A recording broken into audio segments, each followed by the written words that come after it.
At the end of last summer, 2 friends and I went camping by a local lake. We drove out to the campsite, set up our tents and had dinner. Everything was going so well. It was a fun night. We lit a fire and sat around it talking for a while. It would be a long while before we were ready to go to sleep. We spoke about the lake and how it was responsible for claiming a fair few lives each year. Some say it's a place where people go to end things, and others say that the waters are deceptively deep and filled with tangled weeds, tree limbs, and the riverbed is lined with thick, unescapable silt and mud. As we 3 sat there in front of the fire talking, we all noticed something out on the other side of the lake. There were bright lights. Since there were other campsites dotted around the lake, we passed this off as simply another group of people camping out for the night. We didn't pay it much attention. After a while, I noticed that the lights seemed to be getting bigger and brighter. We continued chatting, and then the light caught our attention again. It looked as if it was moving closer to us. Again, it seemed to grow bigger and bigger. It was moving way too fast to be a rowing boat, and motorboats were prohibited on the lake. Before we knew it, the light had made its way to our side of the lake. The light was right in front of us, and then it was over us. It was as if we were being slowly swallowed by this bright light.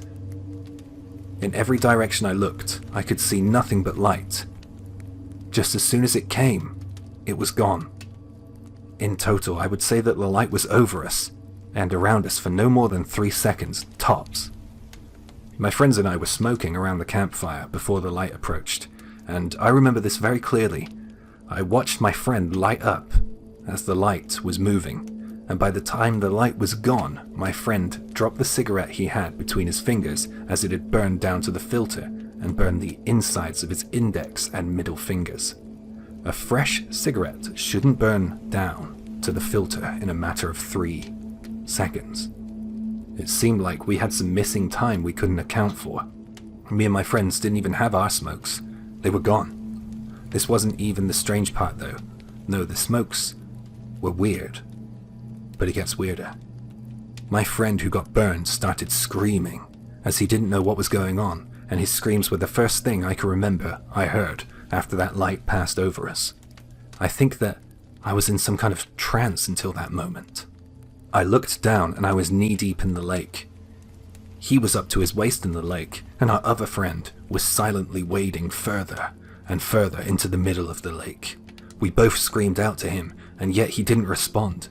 We tried to get over to him as quickly as possible, but you know what it's like running in water. We were also sinking as we ran. I gave up and swam for it. The dirty lake water went in my mouth. I got to him first, since I was further than my other friend in the lake, and as soon as I reached him, I slapped his back and shook him until he regained consciousness. None of us knew what the hell we were doing in the lake. But I can tell you this, if my friend wasn't smoking, then things would have ended differently. The lake is incredibly deep in the middle, and since my friend was up to his chest, I dread to think what might have happened to him and us. The chances of drowning seem high. I have nightmares about me walking deeper and deeper into dark, murky water, unable to stop myself, watching the light above me grow darker and darker as I sink to the bottom. I know firsthand now how dangerous it is in that lake. I have no idea what that light was. Was it something paranormal or extraterrestrial? I don't think I'll ever find out because I'm never going back to that lake. We got out of the lake, dried off, and packed everything back into our car as fast as we could, leaving most of the things we brought behind. We left and nothing further happened, but that night is one I think about frequently.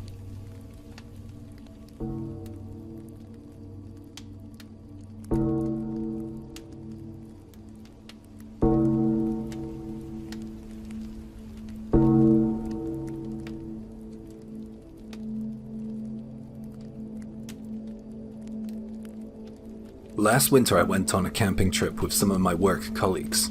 The location of the campsite was on some land owned by one of my colleagues' family members. It was his uncle's. His uncle passed away a while ago and the land went untouched and grew wilder with each coming summer. As soon as we got there, he said that the terrain was rougher than he had anticipated. There was a river and a steep hill, and surrounding the campsite from all angles was a thick, dense forest. It was the definition of secluded. We pitched a tent by the riverbank. There was like gravel in some areas, but we found a good spot. We built a campfire and made dinner. It was really relaxing. We were chatting long into the night, enjoying having the run of the land. We didn't need to worry about making too much noise because it was my friend's late uncle's land. As the hour grew later and the sky grew darker, we found ourselves running out of steam, and we began to wind down for the night.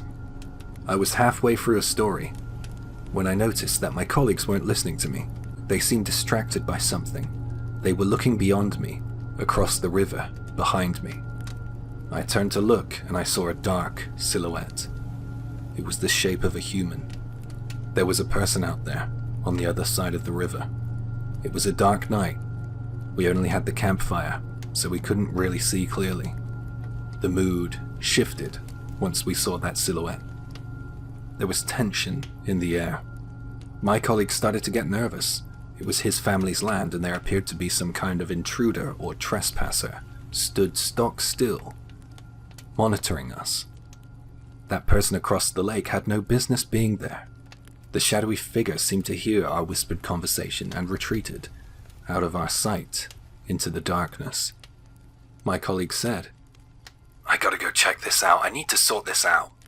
And with that, he got up and crossed the small dilapidated bridge to the other side of the river. He went off into the darkness and told us to stay by the campfire. I thought he was very brave to do that. I mean, if he had waited a couple of minutes, I guess we could have all gone with him, or at least talked about it. But it kind of was his land, and I guess the beers that we had shared had made him confident, so I thought, more power to you. We heard his footsteps fade out as he moved further away from the camp. We were just out in the elements with the sounds of the forest all around us. We couldn't get back the atmosphere we had before we saw the silhouette. After a few minutes, we heard footsteps coming closer, and we assumed that he was coming back to camp. But the footsteps ended up changing direction, and they retreated back towards the darkness. One of my colleagues yelled out, "What the hell are you doing? We're over here." Then the footsteps turned into the sound of running, and they were heading towards the woods. It was eerie. Something was off, and we were all a little freaked out. Concern for our missing camper began to settle in. We heard footsteps approaching our campsite again. I grabbed an empty beer bottle to use as a makeshift weapon if things got ugly, but I was relieved to see the face of my colleague. He sat back down next to us and said, "There was no one there. Maybe it was just a trick of the light or something." We told him about the footsteps we heard, and he seemed a little worried. Things were getting weirder and weirder. It was getting pretty sketchy. I don't think any of us wanted to spend the night there anymore. None of us wanted to be the first to say, "Let's go home," though. Then we heard noises from the woods. More footsteps. Rocks were being thrown, and other weird noises. That was enough. There were people out here, and they were hostile. We packed up and got out. We went home without seeing a single person. Whoever was out there messing with us knew the hills and the woods better than my colleague did. I'm not sure what the hell that was, but I'm glad we didn't stick around to find out what would come next.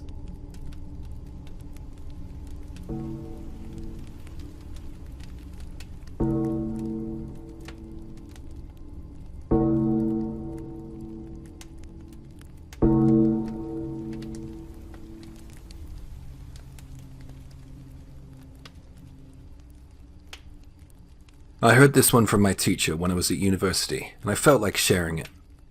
So he and his friend went camping in a village in Wakayama Prefecture. They set up their tents by a river, just as the sun was going down. Later, they were both in the tent together, chatting. His friend turned to him and said, "Hey, can you hear something?" He could, a kind of dragging sound coming from outside the tent. The tent was unzipped, so he looked out, but he couldn't see anyone out there. The noise didn't go away, though. It sounded like something was being dragged around the tent. My teacher and his friend got out of the tent and had a look around, but there was nothing out there which could be making that noise.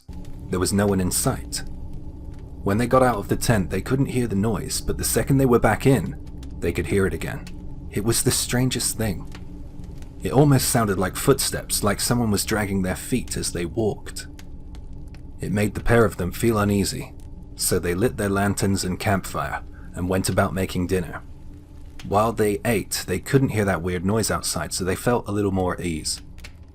Later, as the hour grew late, they returned to their tent and got ready for bed. As soon as they got back into the tent, they heard the dragging sound again. They spoke about that noise and they agreed that it sounded like someone dragging something, or their feet. They were really freaked out at this point, so they stayed in their sleeping bags and stayed awake. The sound wouldn't go away, the dragging sound just kept circling and circling the tent. They both must have checked 10 times each, but they never saw anything out there. It was unexplainable and terrifying. Eventually, they both managed to convince the other that it wasn't anything much to worry about, and they were able to get to sleep. The next morning when they woke up, they couldn't hear anything, and because nothing happened during their slumber, they guessed that they got themselves worked up for nothing. They went about packing their things away. While getting everything sorted, they noticed something. Beneath their tent, they found a pair of old, weather-damaged sandals. My teacher, who is a local to the area, said that a month before he went camping, an elderly woman lost her life in the river. My teacher believes that the circling sound was the spirit of that old woman searching for her missing sandals.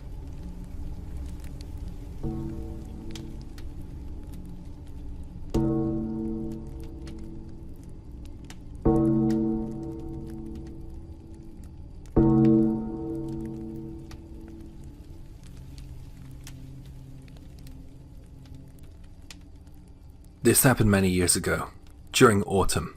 My parents told me we were going camping, and I was allowed to bring a friend. I couldn't wait. I knew it was going to be fun. So when the weekend arrived, my parents and my friend and I went off into the mountains for a camping trip. It was only a one-night trip, but that was plenty for me. This took place when outdoor camping didn't seem as popular as it is now. When we arrived at the campsite, we were surprised to see that there were no other campers in sight. To be honest, it felt a little bit lonely. I soon forgot about that feeling since I was a schoolboy. I saw the campsite as our own private playground. We played by a nearby river and in the woods, and then later that night we had a campfire and a barbecue. It was really great. Just before bedtime, my friend's mood changed. Usually he was full of self-confidence, but when the sun went down, his spirits dampened. He started to get homesick and frightened. Eventually he told me, through tear-filled eyes, that he wanted to go home. By the time he asked, it was far too late. My parents had had a drink and we were getting ready for bed. We turned in for the night. The sounds of the forest all around us. It was pretty spooky out there in our tent, in the wild. But we were able to get to sleep without any issues. The next morning, we left for home. We planned on spending a little longer at the campsite, but my friend was clearly in a bit of distress, and we headed home early. We left while it was still dark out. I can't remember what time it was in the morning, but it felt like everyone wanted to get out of there as soon as possible. So we returned home, and since it was the weekend, my parents went up to their bedroom to take a nap or something. Well, they said they were going to take a nap, but I heard a lot of banging around coming from up there. Anyway, it was still early in the morning, and I was pretty tired. I nodded off while I was sitting on the sofa watching the morning cartoons. I woke up when the house phone rang. Back then we didn't have caller ID displays on our phones, so I had no idea who was calling. I was hoping it would be Grandpa. My parents showed no sign of coming downstairs to answer the call. It just kept ringing and ringing, so I picked it up. "Oh hey, good morning." The voice belonged to some girl I didn't immediately recognize. Based on my recollection, I would say that she sounded about my age, or perhaps it was an older woman with a youngish-sounding voice. The more I think about it, the more I think it could be plausible. Because I didn't think I gave any of my classmates my home phone number. I didn't say anything for a while, I just listened. "Anyway, camp was fun last night. The barbecue was really great too, those shrimp were delicious. I had a good laugh when your friend, who's usually so cheeky and confident, started tearing up because he was homesick." I still kept quiet. I was still sleepy at the start of the call, but now I was waking up. Something wasn't right. I was starting to get a little scared. There were only 4 of us at that campsite. How the hell did someone else know what we were doing out there?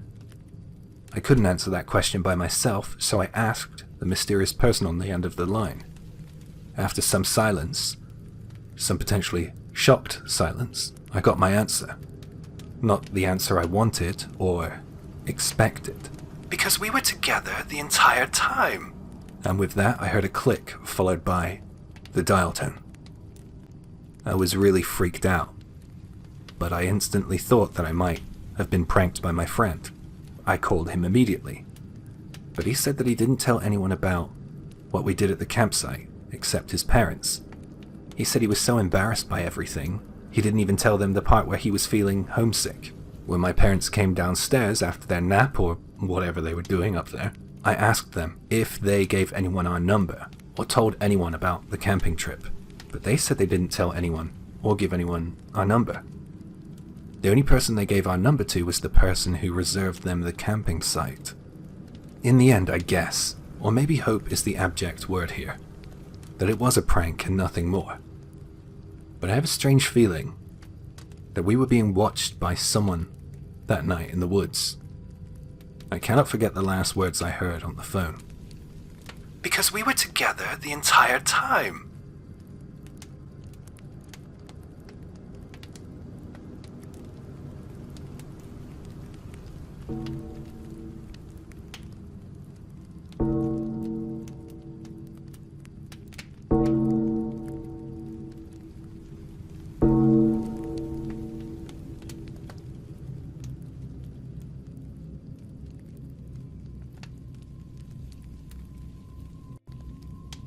When I was in elementary school, I joined a camping trip for 2 nights hosted by the school during summer vacation. The campsite was about 2 hours from the nearest town. It was a proper camping trip. Even though it was technically a campsite, it wasn't very well maintained. There was a kitchen and a bathroom, and that was good because at least it wasn't just the tents, you know? But the place wasn't in great shape. Everything was dated and kind of shabby. The toilet was more of an outhouse, to be honest. It was way out in a field. The campsite was really close to some swampland, and on the other side was a cliff. Even as a kid, I remember thinking, this is a really unsafe place to camp. We had plenty of activities available, such as hiking and fishing in the day, and campfire and doing dares at night. On the first night I was there, I took up one of these dares. I thought it would be a simple dare, but it was different to the ones I did that age. We call them tests of courage. And, you know, they're not usually this intense. This was a dare that was created by the teachers, by the way. And it went like this. Go into the woods at night without a flashlight alone and stay there for a while. There were rules to this dare too. If you start running or you scream, you'll alert the wild animals and become one of the kids who go missing around here. This is what the teachers said. I can understand that they were trying to make it fun for us, and I'm pretty sure that we were perfectly safe, but looking back on it, I guess that was kind of strange. We were told to stand there, in the woods, with no light, in complete darkness, and in complete silence, until one of the teachers came back to get us. Even though I didn't really want to do this, I went along with it. I was somewhere far from home and far from civilization in the mountains. I was a pretty obedient kid. So I walked with the teachers and their flashlights out into the middle of the woods. It was so dark, and all I could hear was the sound of insects and the slow sigh of the trees. We got to where I guess was the designated spot, and the teachers' flashlights went off, and I heard them trudge away over broken branches and through thickets of weeds and bush. When that flashlight went off, there was nothing but darkness all around. There should have been other kids close by doing the dare with me, but I couldn't hear anyone else.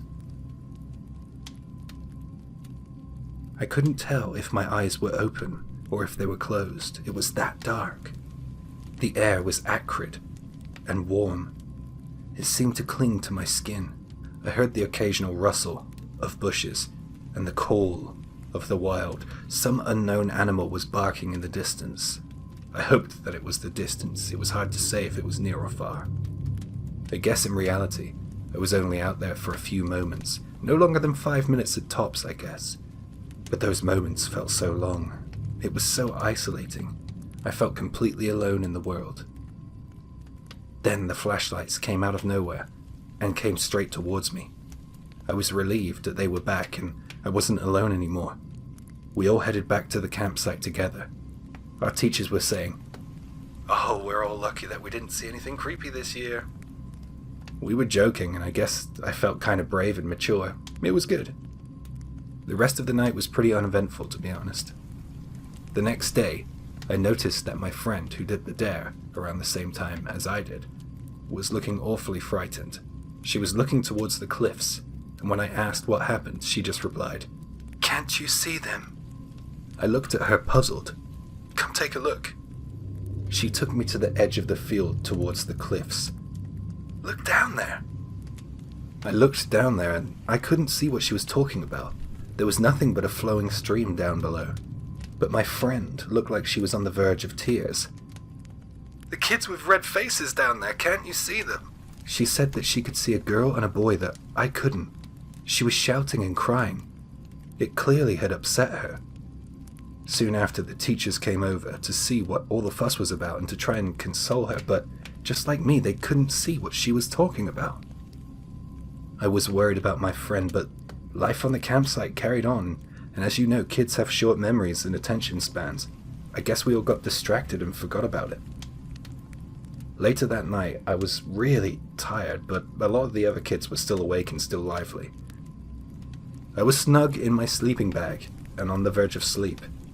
I heard them whispering excitedly and happily in the glow of the lamplight. And just as I was about to fall asleep, I heard the tone of the kids around me shift. Excitement gave way for tension, and I heard them whisper, "Are you okay? Wait, let me go get the teacher." I popped my head out of the sleeping bag and I saw two girls leaning over another girl sat on the floor leaning forward. The girl on the floor was complaining of pain. "It hurts. It's so heavy. Help me," she said. She was complaining of feeling crushed, and right before our eyes she folded. Her chin was nearly touching the floor. It was as if something heavy was on her back. She cried and she screamed, and everyone in the tent was panicked. It was one of those huge outdoor tents, by the way. Everything was happening so fast. It was so stressful. Everyone was so frightened. I never heard screaming like that before. The teachers came rushing in, and one had a bottle of salt in their hand. He sprinkled it everywhere and started hitting the girl in the back with his palm, and miraculously, the girl stopped crying and screaming. She was up on her feet like nothing had happened. After that, nothing else of note really happened. We went home without issue. On the bus home, I spoke with some of my friends and other groups of kids I weren't friendly with about what happened. Some kids had different experiences. One said that when they went to the outhouse at night, there was a kid they didn't know stood stock still, staring at them. Another kid said that they saw shadows everywhere they looked, humanoid shadows. I was really surprised that there were more experiences. The mountains are a truly unusual place. My friend who saw those kids with the red faces has been kind of mountain phobic since that trip. I can't even remember why I wanted to go on that trip.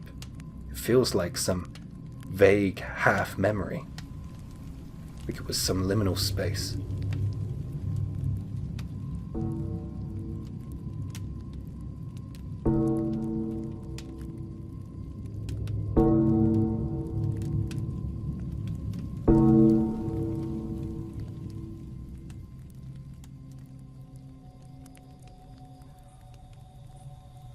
This happened when I was in high school.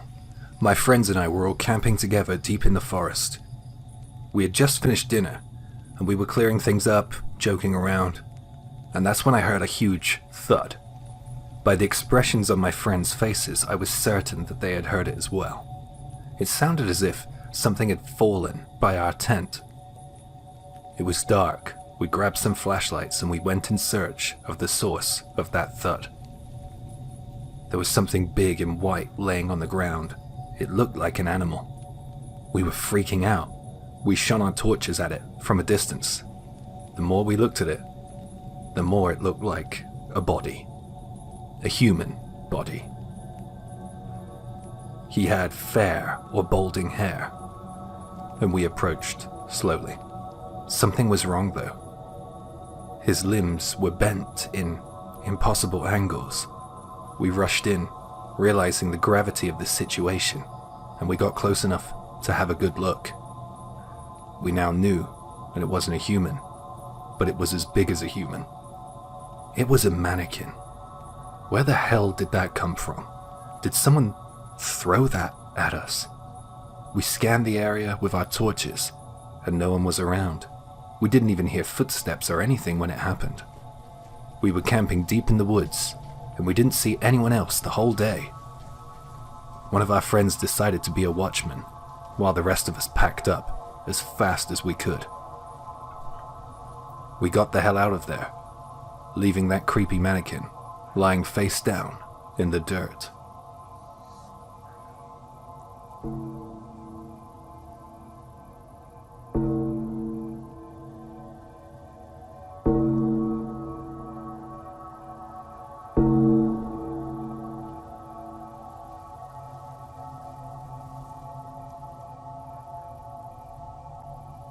This happened when I was a child. My parents and I went on a camping trip with some family friends. There was a big lake by the campsite.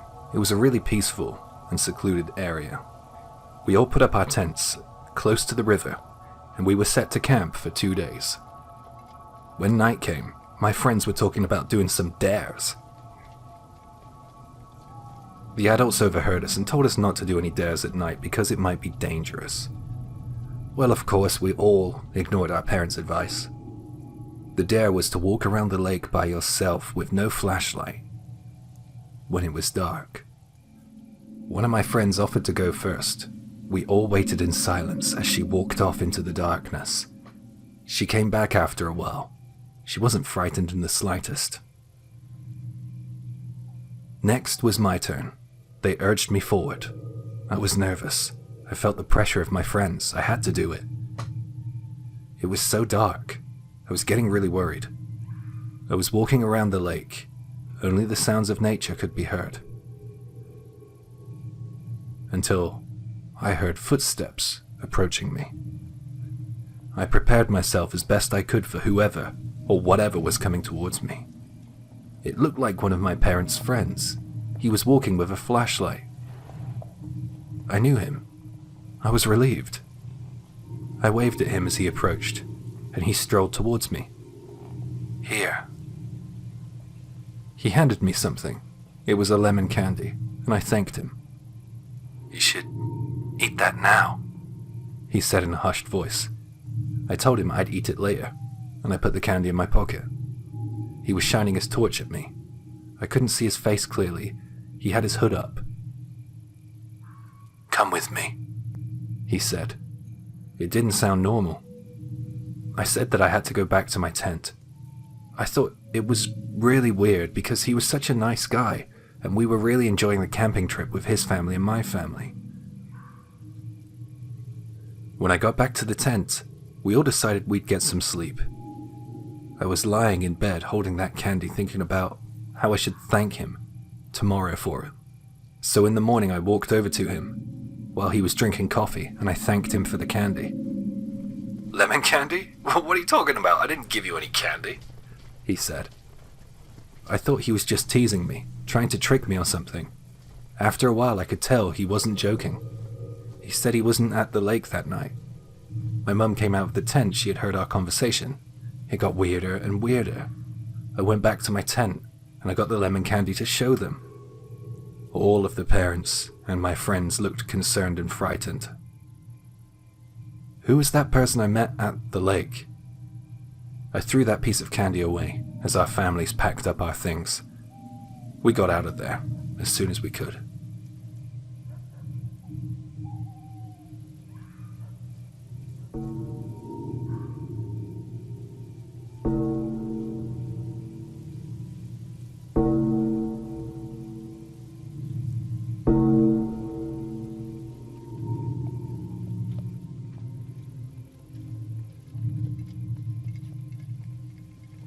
This happened in 2009 when I was fishing in the summer.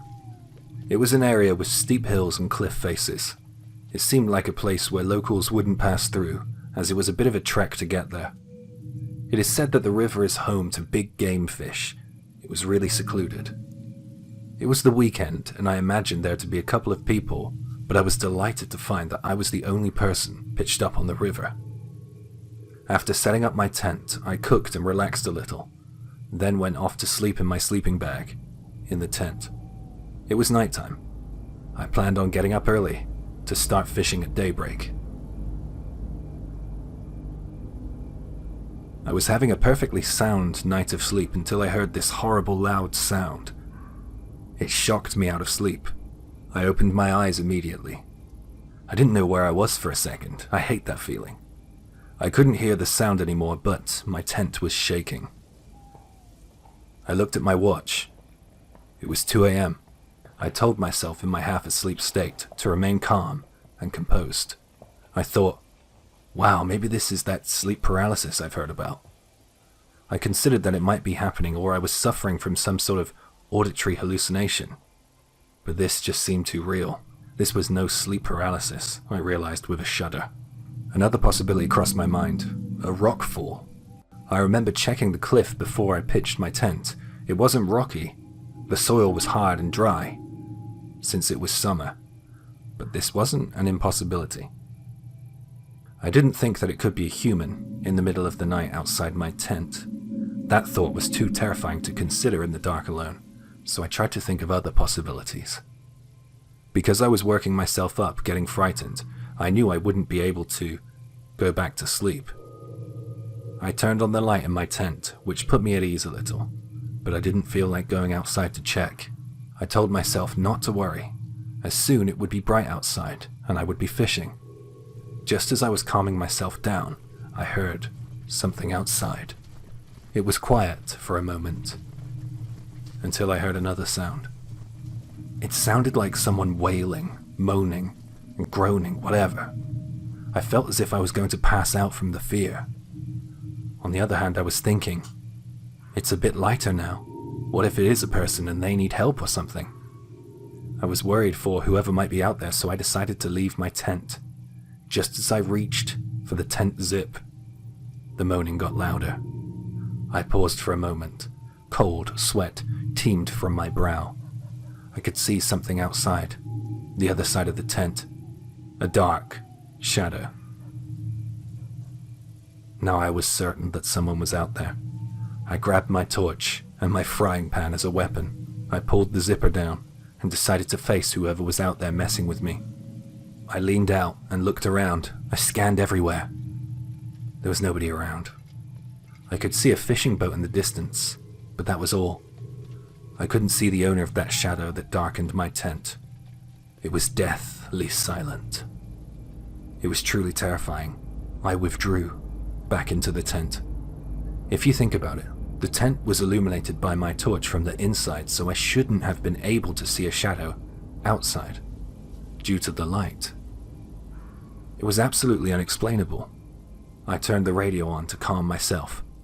I was shivering in my tent, trying not to think about what had just happened. After a while, I was listening to the DJ chatting between the tracks. I was slowly regaining some composure. But then, the roof of the tent collapsed inward.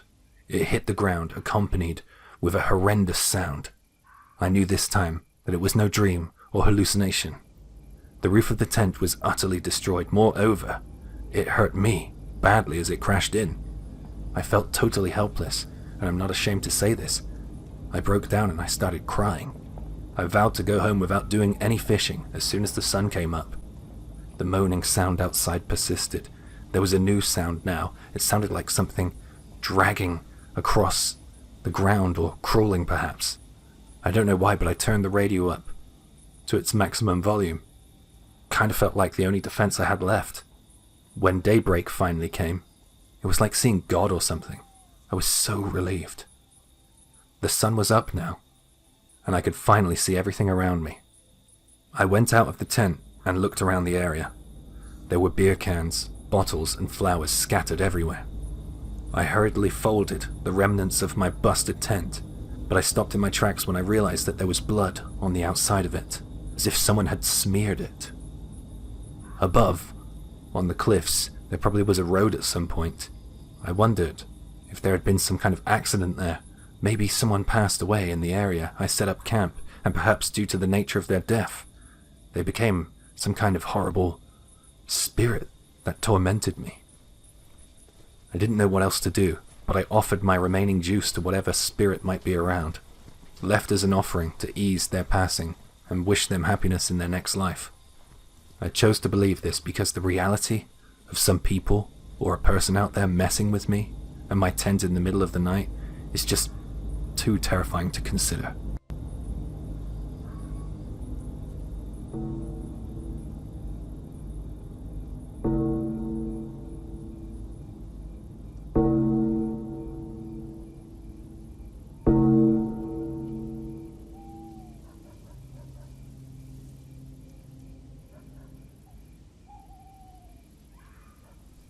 I work for a wildlife magazine. My job is to take photos of animals in their natural habitat. A normal working day for me would be setting up my tent on a mountain trail and waiting for animals to come along. I also use an infrared sensor hooked up to an automatic shutter. I never use popular mountain trails, as animals would be too scared to come out if lots of people are around.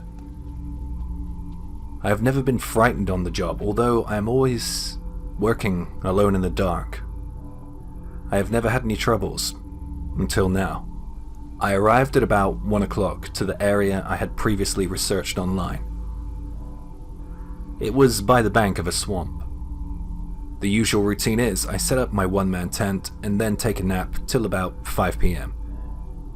Because I'm always camping deep in the mountains, there's never anyone around. It feels safer than the city, in many ways actually. That afternoon, I hung my radio from a tree branch and got in my tent ready to go for a nap. When I woke up later, it was already dark. I hung my lantern from the tree branch and started getting my camera equipment ready. I put my headlamp on and prepared to shoot some photos. I remembered being unusually tense and full of anticipation. I headed out of the tent, and that's when I noticed something strange. Upstream from the swamp, about 10 meters away, I noticed a tent. It was a blue tent. It was weird. This wasn't a fishing area. This was a totally uninhabited area. I didn't think it was a mountain climber or a hiker. I couldn't imagine anyone else being here but me. I could see no light coming from that tent. Maybe someone was asleep in there. Nevertheless, that tent wasn't there when I was setting up mine. Did someone come along silently whilst I was sleeping? It's kind of weird that whatever noise they made didn't wake me up. Anyway, I pushed on and started looking for a good place to take photos. At that moment, a light went on in the blue tent, which made the tent color change. It went a darker color. Maybe I should go say a courteous hello, I thought. But then I decided against that idea, as the tent freaked me out a bit. That's really an excuse though. I didn't want to go anywhere near it. I was scared of it. And whoever might be inside it. I wanted to move to another spot. It would be a pain, but I didn't think I would be able to concentrate with that tent on my mind. I set about dismantling my tent as quietly as possible, whilst trying to remain out of sight of that tent. I gathered up my stuff and began trekking deeper into the mountainous woods. I must have walked over 1 kilometer alongside the river up the mountain. I set up camp at the top of a steep hill. By the time I put my tent up again, it was unfortunately too late to do any photography. It was past 9 o'clock. I decided to have some dinner. After eating, I thought I would just try to get some sleep. There wasn't much else I could do. It should have been chilly since it was the middle of May, but I woke up in the middle of the night sweating in my sleeping bag.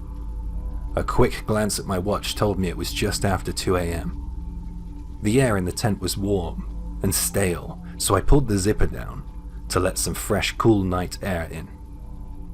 I gasped. The blue tent was right in front of my tent. The strange lights came on in the tent again. 2 hands pressed against the dirty fabric of the blue tent. The person in the tent was reaching towards me, in the darkness. For a moment I felt so distant, so stunned, but I quickly came to my senses and grabbed my torch and pointed it at the blue tent. Whatever was in that tent was groping around to grab the zip and get out. It must have heard me and saw my torchlight. I ran for it. I didn't dare look back behind me. I fell in the swamp as I ran. My lower body was soaking. I didn't let that stop me though. It was pitch black. As I ran, I tripped and stumbled countless times, but I was determined to get away from that tent. I somehow lost my torch along the way. When I physically couldn't run anymore, I crouched by a tree and shivered in fear and waited for the morning light. When morning came, I walked back to the place my tent was, and that other tent. I called to let my presence be known. I was done with being scared. I just spent a whole night out in the freezing cold. I shouted out again, but there was no response, so I approached. Both tents were still there. The blue tent looked a bit more worn and haggard. I looked inside my tent. It seems as if the person or the people in the blue tent had left me a parting gift. A pile of bones. Human bones, animal bones. I have no idea. They were all mashed up. I don't do solo trips that deep in the mountains or the woods anymore.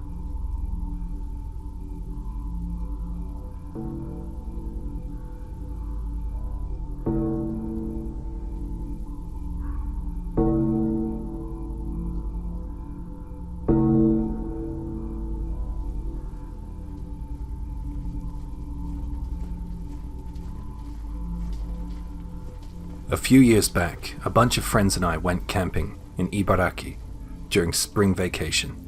It was May. The weather was good.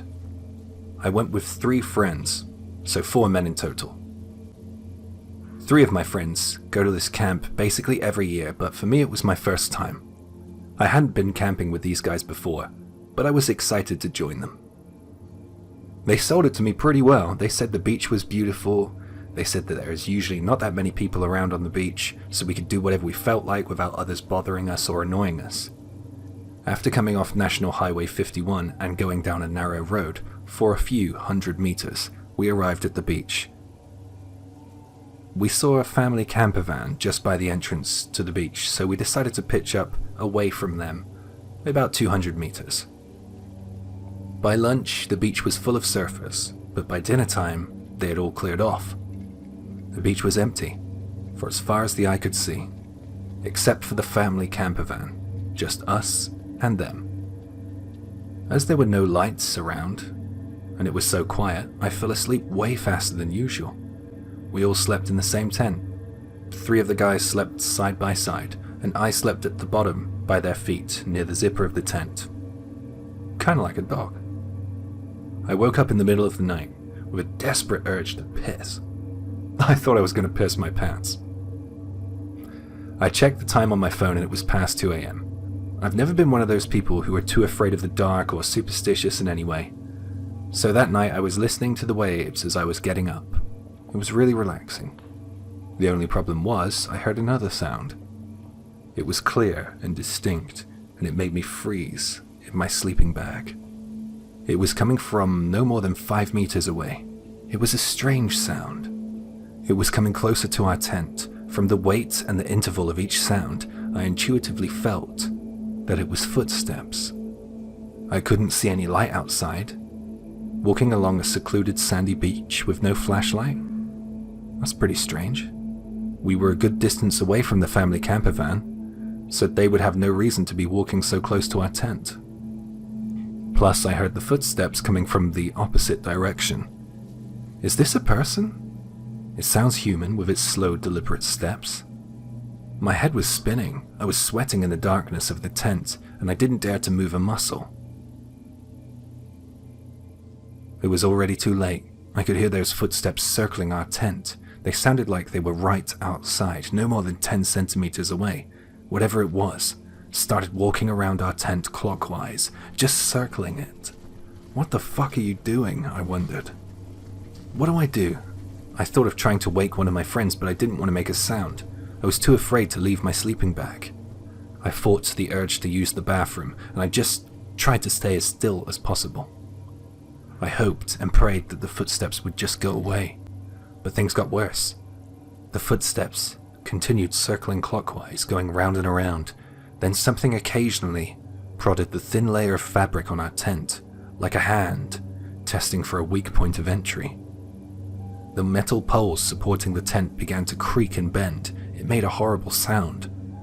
I tried thinking of a song in my head, and I kept repeating the lyrics and melody over and over. Just ignore it, it'll go away, I told myself, and I closed my eyes tightly. And then it was bright outside of my tent. I must have drifted off. I was so relieved, I ran out there quickly, to pee, idiotically forgetting about last night. I looked back at the tent and I saw footprints. I will never understand this, but the footprints came from the sea and led back to the sea. I immediately woke my 3 friends up. I told them what happened, and we decided to get the hell off of that beach. The next night we stayed in an area with lots of camper vans and other tourists.